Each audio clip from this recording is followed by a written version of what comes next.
ഹരേ കൃഷ്ണ. എല്ലാ ഭഗവത് ഭക്തർക്കും വിനീത പ്രണാമം. എല്ലാവർക്കും രാധേശ്യാമിലേക്ക് ഹൃദയമായ സ്വാഗതം. 2025 ഡിസംബർ 1 തീയതി തിങ്കളാഴ്ചയാണ് മോക്ഷദ ഏകാദശി വരുന്നത്. ഈ ഏകാദശി തന്നെയാണ് ഗുരുവായൂർ ഏകാദശി എന്ന പേരിലും അറിയപ്പെടുന്നത്. മാർഗശീർഷ മാസത്തിലെ വെളുത്തപക്ഷ ഏകാദശി ദിവസമായ മോക്ഷദ ഏകാദശിക്കായിരുന്നു ഗുരുവായൂരിൽ ഭഗവാന്റെ പ്രതിഷ്ഠാദിനം. അതുകൊണ്ട് മോക്ഷദ ഏകാദശി കേരളത്തിൽ ഗുരുവായൂർ ഏകാദശി എന്ന പേരിൽ നമ്മൾ ആചരിക്കുന്നു. ഐതിഹ്യപ്രകാരം മഹാവിഷ്ണുവിനാൽ തന്നെ നിർമ്മിക്കപ്പെട്ട പാതാളാഞ്ജന വിഷ്ണു വിഗ്രഹം ബ്രഹ്മാവ്, സുപതസ്, കശ്യപൻ, വസുദേവർ, ശ്രീകൃഷ്ണ ഭഗവാൻ എന്നിവ പൂജിച്ചതുമായ പാതാളാഞ്ജന വിഷ്ണു വിഗ്രഹം ഈ മോക്ഷദ ഏകാദശിക്ക് വായുദേവനും ദേവഗുരുവായ ബൃഹസ്പതിയും ചേർന്ന് ഗുരുവായൂരിൽ പ്രതിഷ്ഠിച്ചു. ഈ ദിനമാണ് ഗുരുവായൂർ ഏകാദശിയായി നാം ആചരിക്കുന്നത്. കുരുക്ഷേത്ര യുദ്ധക്കളത്തിൽ അർജുനന് എന്ത് ചെയ്യണമെന്നറിയില്ല. കാരണം തൻ്റെ ബന്ധുമിത്രാദികളും എല്ലാ പേരും ശത്രുപക്ഷത്ത് നിൽക്കുകയാണ്. തൻ്റെ ഗുരു, സുഹൃത്തുക്കൾ, ബന്ധുക്കൾ എല്ലാവരും ശത്രുപക്ഷത്ത്. അവരെയാണോ താൻ വധിക്കേണ്ടത് എന്ന് ആലോചിച്ച് തളർന്നു പോകുകയാണ് അർജുനൻ. ഈ സന്ദർഭത്തിൽ ശ്രീകൃഷ്ണ ഭഗവാൻ അർജുനനോട് പറയുകയാണ്, കർമ്മം ചെയ്യുവാൻ. നീ നിൻ്റെ കർമ്മം ചെയ്യൂ അർജുന എന്ന് പറയുകയാണ്. ഇത് കേട്ട് അർജുനൻ ചോദിച്ചു, ഭഗവാനെ, ഞാൻ എന്താണ് ചെയ്യേണ്ടത്? അങ്ങ് എനിക്കെല്ലാം പറഞ്ഞു തന്നാലും എനിക്കും ഒന്നും ചെയ്യാൻ കഴിയുന്നില്ല, ഞാൻ തളർന്നു പോകുകയാണ് എന്ന് പറഞ്ഞ് വിലപിക്കുന്ന അർജുനനോട് ശ്രീകൃഷ്ണ ഭഗവാൻ ഈ മോക്ഷദ ഏകാദശി ദിവസമാണ് ഭഗവത്ഗീത ഉപദേശിച്ചത്. അതുകൊണ്ട് തന്നെയാണ് ഈ ദിവസം ഗീതാ ജയന്തിയായി ആചരിക്കുന്നത്.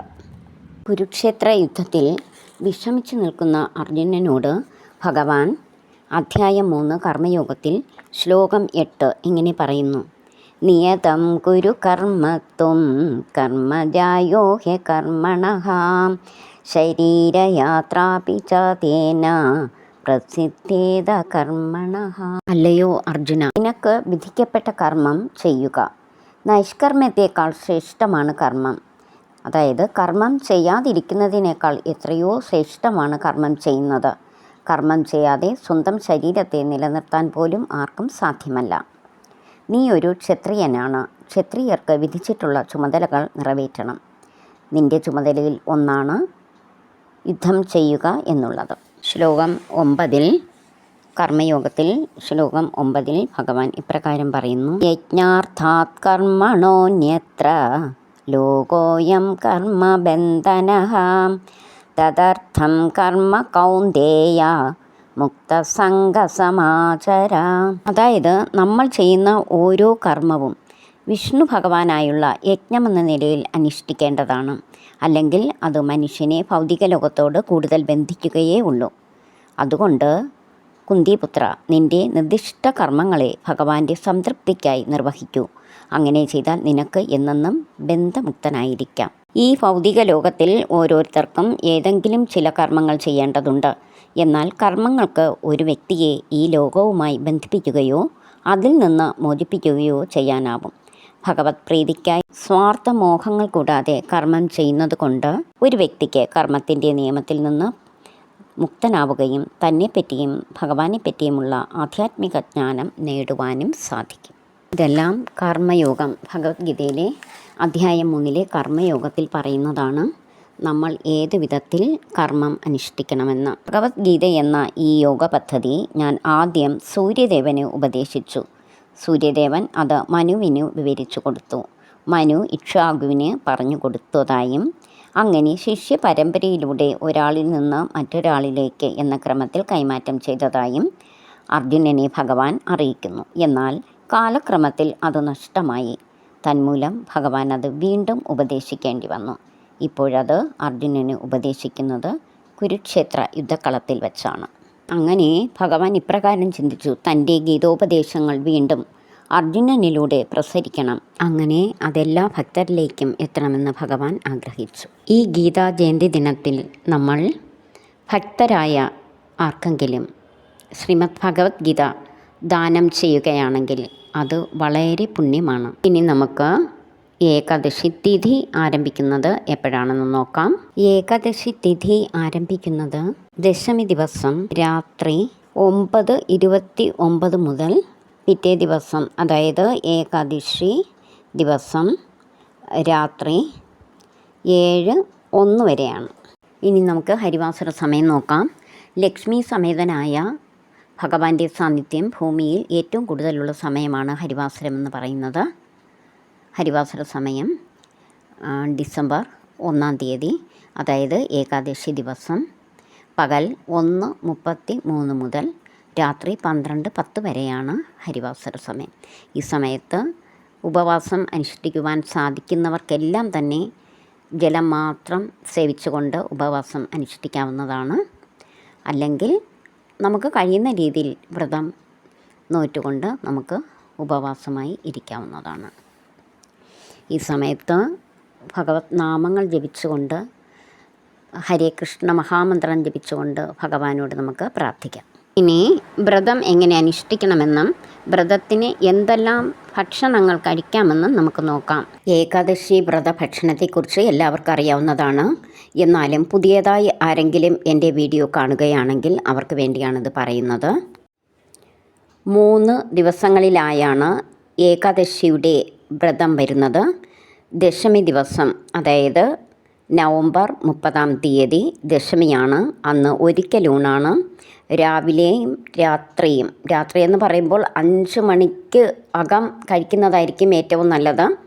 5 മണിക്ക് ശേഷം ഫ്രൂട്ട്സ് എന്തെങ്കിലും, വൈകുന്നേരം 5 മണിക്ക് ശേഷം ആണെങ്കിൽ രാത്രിയിൽ വിശക്കും എന്നുണ്ടെങ്കിൽ ഫ്രൂട്ട്സ് എന്തെങ്കിലും കഴിക്കാം. 5 മണിക്ക് ഗോതമ്പിലുള്ള എന്തെങ്കിലും കഴിക്കാം. രാവിലെയും ഗോതമ്പിലുള്ളതോ എന്തെങ്കിലും കഴിക്കാം. അരിയാഹാരം ഒഴിവാക്കണം. ഉച്ചയ്ക്ക് അരിയാഹാരം കഴിക്കാവുന്നതാണ്. ഏകാദശി ദിവസം പൂർണ്ണ ഉപവാസമായി എടുക്കാം. ജലം പോലും കുടിക്കാതെ. അത് ഓരോരുത്തരുടെ ആരോഗ്യസ്ഥിതി അനുസരിച്ച് മാത്രം നിർജ്ജല ഏകാദശി എടുക്കാം. അല്ലെങ്കിൽ തുളസി തീർത്ഥം സേവിച്ചുകൊണ്ട് ഏകാദശി വ്രതം അനുഷ്ഠിക്കാം. അതും അല്ലെങ്കിൽ മിതമായി ഭക്ഷണം കഴിച്ചുകൊണ്ട്, അതായത് ഏകാദശി ഭക്ഷണം. എന്തൊക്കെയാണ് ഏകാദശി ഭക്ഷണം എന്ന് പറഞ്ഞാൽ ചൗരി, ചാമ, ഫ്രൂട്ട്സ്, കിഴങ്ങുവർഗ്ഗങ്ങൾ, പച്ചക്കറികൾ, ഇവയെല്ലാം തന്നെ നമുക്ക് മിതമായി കഴിച്ചുകൊണ്ട്, പാലും പാലുൽപ്പന്നങ്ങളും പാലും പഴവും കഴിച്ചുകൊണ്ടും നമുക്ക് വ്രതം അനുഷ്ഠിക്കാവുന്നതാണ്. ഈ വ്രതം അനുഷ്ഠിക്കുമ്പോൾ മിതമായി മാത്രം ഭക്ഷണം കഴിക്കുക. ഏകാദശിക്ക് ഏറ്റവും കൂടുതൽ ഭഗവത് നാമങ്ങൾ ജപിക്കുന്നതാണ് ഏറ്റവും പുണ്യകരമായിട്ടുള്ളതും ശ്രേയസ്കരമായിട്ടുള്ളതും. വിഷ്ണു സഹസ്രനാമം ചൊല്ലി തുളസീദളം കൊണ്ട് നമുക്ക് അർച്ചന ചെയ്യാം. ഭഗവാന് തുളസീഹാരം, മുല്ലപ്പൂമാല ലക്ഷ്മി ദേവിക്കും ഭഗവാനും ചാർത്താവുന്നതാണ്. ഭഗവാന് മഞ്ഞ നിറത്തിലുള്ള പൂക്കൾ കൊണ്ടുള്ള ഹാരം, ലക്ഷ്മി ദേവിക്ക് താമരപ്പൂ, ഈ പൂക്കളൊക്കെ കൊണ്ട് ഭഗവാനെ അലങ്കരിക്കുക. ഭഗവാന് പഴങ്ങൾ, പാൽപ്പായസം, വെണ്ണ എന്നിവ നിവേദ്യമായി വയ്ക്കാവുന്നതാണ്. ധൂപ ആരതി ചെയ്തതിന് ശേഷം ഇത് പ്രസാദമായി വ്രതമെടുക്കുന്നവർക്ക് കഴിക്കാം. വീട്ടിലെ മറ്റംഗങ്ങൾക്കും നൽകാം. എന്നാൽ നാം ശ്രദ്ധിക്കേണ്ട ഒരു കാര്യം, ഏകാദശി വ്രതം എടുക്കുന്നവർ പാൽപ്പായസം പ്രസാദമാണെങ്കിൽ പോലും കഴിക്കുവാൻ പാടില്ല. കാരണം ഏകാദശിക്ക് ധാന്യങ്ങൾ ഒന്നും തന്നെ കഴിക്കാൻ പാടില്ല. ഭഗവാന് നിവേദ്യങ്ങളെല്ലാം സമർപ്പിച്ചിട്ട് ആ നിവേദ്യമാണ് നമ്മൾ ഏകാദശിക്ക് പ്രസാദമായി എടുത്ത് കഴിക്കുവാൻ. എന്നാൽ നിവേദ്യമായി മലരോ അവലോ പാൽപ്പായസമാണെങ്കിൽ അതെല്ലാം ധാന്യങ്ങളാണ്. അത് പ്രസാദമാണെങ്കിൽ പോലും ഏകാദശിക്ക് കഴിക്കുവാൻ പാടില്ല. രോഗികൾ, ഗർഭിണികൾ, വൃദ്ധർ, കൊച്ചുകുട്ടികൾ ഇവരാരും തന്നെ വ്രതം അനുഷ്ഠിക്കേണ്ടതില്ല. നാമം ജപിച്ച് നോൺ വെജ് ഭക്ഷണങ്ങൾ കഴിക്കാതെ ഏകാദശി വ്രതം ഇവർക്ക് അനുഷ്ഠിക്കാവുന്നതാണ്. എല്ലാ പുണ്യവും എല്ലാ അനുഗ്രഹങ്ങളും ഇതിൽ നിന്ന് ഇവർക്ക് ലഭിക്കുന്നതാണ്. ഈ മോക്ഷദ ഏകാദശിക്ക് നമ്മൾ പൂജിക്കേണ്ടത് ദാമോദര ഭഗവാനെയാണ്. ശ്രീകൃഷ്ണ ഭഗവാന്റെ ബാലരൂപമായ ദാമോദര ഭഗവാൻ.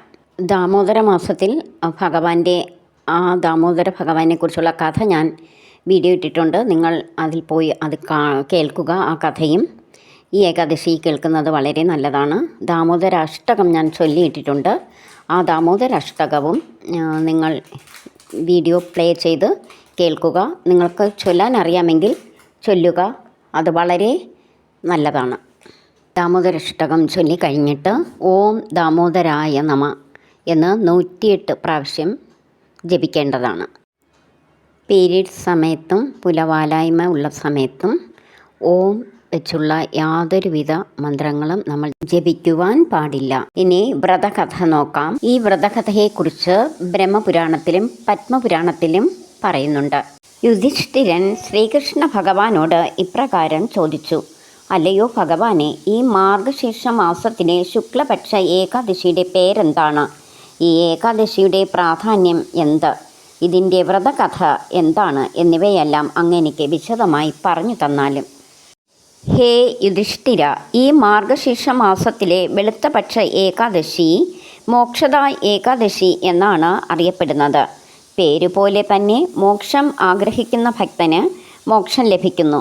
അതോടൊപ്പം തൻ്റെ പൂർവികർ ആരെങ്കിലും മോക്ഷം കിട്ടാതെ നരകത്തിൽ കിടന്ന് നരകയാതനകൾ അനുഭവിക്കുന്നെങ്കിൽ നമ്മൾ മോക്ഷദ ഏകാദശി ആചാരാനുഷ്ഠാനങ്ങളുടെ ആചരിച്ചിട്ട് ആ വ്രതപുണ്യം പിതൃക്കൾക്ക് സമർപ്പിച്ചാൽ പൂർവികരായ പിതൃക്കൾക്ക് മോക്ഷം ലഭിക്കുന്നതാണ്. ഇതിൻ്റെ വ്രതകഥ ഇപ്രകാരമാണ്.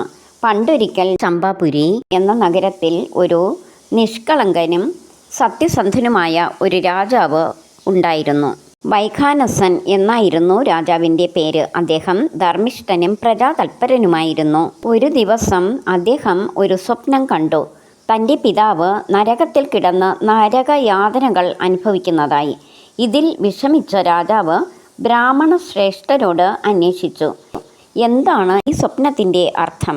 ആ ബ്രാഹ്മണ ശ്രേഷ്ഠർ ഇപ്രകാരം പറഞ്ഞു: അല്ലയോ രാജാവേ, ഇവിടെ പാർവതമുനി എന്നൊരു ത്രികാലജ്ഞാനിയായ ഒരു സന്യാസിവര്യനുണ്ട്. അദ്ദേഹത്തെ ചെന്ന് കണ്ട് ഈ സ്വപ്ന ദർശനം അദ്ദേഹത്തോട് പറഞ്ഞാൽ അദ്ദേഹം ഇതിനൊരു പരിഹാരം പറഞ്ഞു തരും. അതിൻ പ്രകാരം പർവ്വതമുനിയെ കാണുവാനായി ബ്രാഹ്മണരും രാജാവും പോയി. പർവ്വതമുനിയോട് താൻ കണ്ട സ്വപ്നത്തെക്കുറിച്ച് രാജാവ് വിശദീകരിച്ചു. പർവ്വതമുനി കുറച്ചു സമയം ധ്യാനത്തിലിരുന്നതിന് ശേഷം ഇപ്രകാരം പറഞ്ഞു: നിങ്ങളുടെ പിതാവ് ഭാര്യയോട് വളരെ മ്ലേച്ഛമായും ക്രൂരമായും പെരുമാറിയിരുന്നു. അതിൻ്റെ കർമ്മഫലമാണ് പിതാവ് ഇപ്പോൾ അനുഭവിക്കുന്ന നരകയാതനകൾ. ഇത് കേട്ട രാജാവ് വിഷമത്തിലായി. അല്ലയോ മുനിശ്രേഷ്ഠ, ഇതിനുള്ള പരിഹാരം എന്താണ്? ഇതിനുള്ള പരിഹാരം മാർഗശീർഷ മാസത്തിലെ മോക്ഷദ ഏകാദശി രാജാവെ നിങ്ങൾ ആചാര അനുഷ്ഠാനങ്ങളോടെ എടുക്കുക. അതിനുശേഷം ആ ഏകാദശിയിൽ നിന്ന് ലഭിക്കുന്ന പുണ്യം നിങ്ങളുടെ പിതാവിനായി സമർപ്പിച്ച് ഭഗവാനോട് പ്രാർത്ഥിക്കുക. അങ്ങനെ നിങ്ങളുടെ പിതാവിന് മോക്ഷം ലഭിക്കുന്നതാണ്. ഇത് കേട്ട രാജാവും അദ്ദേഹത്തിൻ്റെ പത്നിയും മക്കളും എല്ലാവരും ചേർന്ന് മോക്ഷദ ഏകാദശി വ്രതം ആചാര അനുഷ്ഠാനങ്ങളോടെ ആചരിച്ചു. എന്നിട്ട് ദ്വാദശിക്ക് പാരണ വെടിയതിനു ശേഷം അതിൻ്റെ വ്രതപുണ്യം ദാമോദര ഭഗവാനോട് പ്രാർത്ഥിച്ചുകൊണ്ട് ഈ വ്രതപുണ്യം എൻ്റെ പിതാവിന് നൽകണമെന്നും എൻ്റെ പിതാവിനെ നരകത്തിൽ നിന്ന് മോക്ഷത്തിലേക്ക് നയിക്കണമെന്നും ഭഗവാനോട് അപേക്ഷിച്ചു. അങ്ങനെ രാജാവിൻ്റെ പിതാവിന് മോക്ഷം ലഭിക്കുകയും ചെയ്തു. അതുകൊണ്ട് ഈ മോക്ഷദ ഏകാദശി നമ്മൾ എടുക്കുമ്പോൾ നമ്മൾ ജീവിച്ചിരിക്കുന്നത് വരെ സകല സൗഭാഗ്യങ്ങളും അനുഭവിച്ചിട്ട് ജീവിതാവസാനത്തിൽ വൈകുണ്ഠപ്രാപ്തി ലഭിക്കും എന്ന് നമുക്ക് ഇതിൽ നിന്ന് മനസ്സിലാക്കാം. അതോടൊപ്പം തന്നെ പൂർവികരായ നമ്മുടെ പിതൃക്കൾക്ക് ആർക്കെങ്കിലും മോക്ഷം ലഭിക്കാതെ നരകയാതനകൾ അനുഭവിക്കുകയാണെങ്കിൽ അവർക്കും ഈ വ്രതപുണ്യം നമുക്ക് സമർപ്പിക്കാവുന്നതാണ്. അങ്ങനെ ആ പിതൃക്കൾക്ക് മോക്ഷം ലഭിക്കും. അതിലൂടെ നമുക്ക് 100 കോടി പുണ്യമാണ് ലഭിക്കുന്നത്. ഇതാണ് ഇതിൻ്റെ വ്രതകഥ. നമ്മൾ ഏകാദശിക്ക് ഈ വ്രതകഥ കേൾക്കുന്നത് വളരെ ശ്രേയസ്കരമാണ്. അതോടൊപ്പം തന്നെ ദ്വാദശിക്ക് പാരണ വീടുമ്പോഴും വ്രതകഥ കേട്ടുകൊണ്ട് നമ്മുടെ നാമങ്ങളെല്ലാം ജപിച്ചിട്ട് പാരണ വീടിയതിന് ശേഷം വ്രതകഥ കേൾക്കുകയും മറ്റുള്ളവർക്ക് പറഞ്ഞു കൊടുക്കുകയും ചെയ്യുന്നതും വളരെ പുണ്യകരമാണ്. പാരണ വീടുന്നത് നോക്കാം. പാരണ വീടുമ്പോൾ നമുക്ക് അമ്പലത്തിൽ പോയി ശ്രീകൃഷ്ണ ഭഗവാന്റെ ക്ഷേത്രത്തിലോ അല്ലെങ്കിൽ വിഷ്ണു ഭഗവാന്റെ മറ്റ് അവതാര ക്ഷേത്രങ്ങളിലോ പോകാം. നമുക്ക് പാരണ വീടാവുന്നതാണ്. അവിടെ നിന്ന് ലഭിക്കുന്ന തുളസി തീർത്ഥം സേവിച്ച് നമുക്ക് പാരണ വീടാം. എന്നിട്ട് വീട്ടിൽ വന്ന് അരിയാഹാരം, ധാന്യത്തിലുള്ള അരിയാഹാരം അല്ലെങ്കിൽ ധാന്യങ്ങൾ എന്തെങ്കിലും കഴിച്ചുകൊണ്ട് വ്രതം അവസാനിപ്പിക്കാം. ശ്രീകൃഷ്ണ ഭഗവാന്റെ ക്ഷേത്രത്തിലോ അല്ലെങ്കിൽ വിഷ്ണു ഭഗവാന്റെ മറ്റ് അവതാര ക്ഷേത്രങ്ങളിലോ പോകാം. ഇനി നമുക്ക് പാരണ ടൈം നോക്കാം.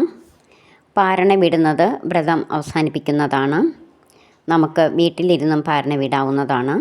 ഭഗവത് നാമങ്ങൾ ജപിച്ച് ഭഗവത് കീർത്തനങ്ങളെല്ലാം ചൊല്ലിയതിന് ശേഷം ഭഗവാന് ധൂപദീപ ആരതി എടുത്ത് അതിനുശേഷം തുളസി തീർത്ഥം സേവിച്ചുകൊണ്ട് നമുക്ക് വ്രതം അവസാനിപ്പിക്കാവുന്നതാണ്.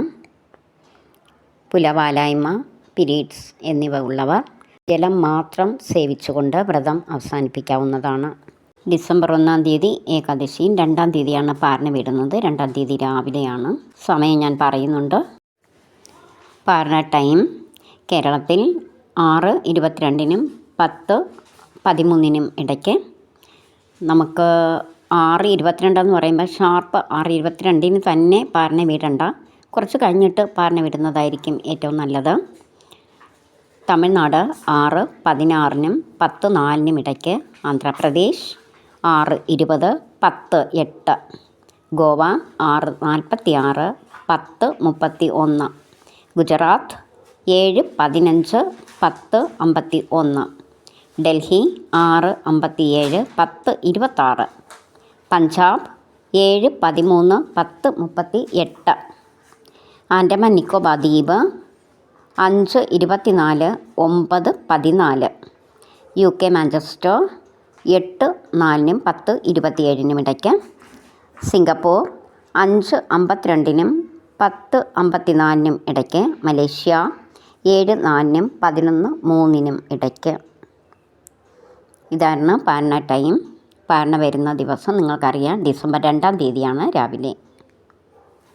വീഡിയോ കണ്ടിട്ട് എന്തെങ്കിലും സംശയം നിങ്ങൾക്കുണ്ടെങ്കിൽ ഇതിൽ കമൻറ്റ് ചെയ്യാവുന്നതാണ്. ഞാൻ റിപ്ലൈ തരുന്നതാണ്. ഇന്നത്തെ വീഡിയോ ഇവിടെ അവസാനിക്കുന്നു.